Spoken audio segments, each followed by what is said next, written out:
Sveiki visi, esu kineziterapeutas Marius ir šiandien noriu Jums parodyti 2 pratimus, 2 pritūpimus, kuriuos pakankamai yra sunku padaryti net ir jauniems žmonėms. Iš esmės net sunku pasakyti, ar tai galim pavadinti pritūpimais, bet tai yra pratimai su kojomis ir mums reikės atsistoti iš, galima sakyti, sėdimos padėties. Tad jeigu Jūs esate pasiruošę, pradėkim. Tad aš esu čia ir stengiuosi, kad Jūs matytumėt visą pratimo atlikimą. Tad pradėkim nuo pirmojo pratimo. Mums reikės tiesiog paimti dabar, atsisėsti ant žemės, ištiest vieną koją, ištiest kitą koją, vieną koją sulenkt, perkryžiuot ir atsistot. Taip, darome į kitą pusę. Taip, aš atsisėdu, ištiesiu kojas, vieną koją sulenkiu, kitą koją būtinai perkryžiuoju, kad jinai būtų už kelio ir atsistoju.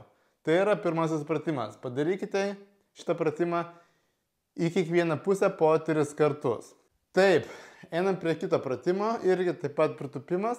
Net nežinau, ar tai galim sakyti pritūpimas, bet tai yra pratimas su kojomis. Lygiai taip pat mes sėdamės ant žemės, ištiesiam kojas, vieną koją tiesiog po savim ir atsistoju. Taip, darom su kita koja. Bet geriausia, kad su ta koja net nesiremtumėt, su ta ištiesta koja. Va. Labai puikiai apkrauna kojos raumenyną ir pirmąjį kartą darydami pajausi didelę ugnį. Va čia va didelė.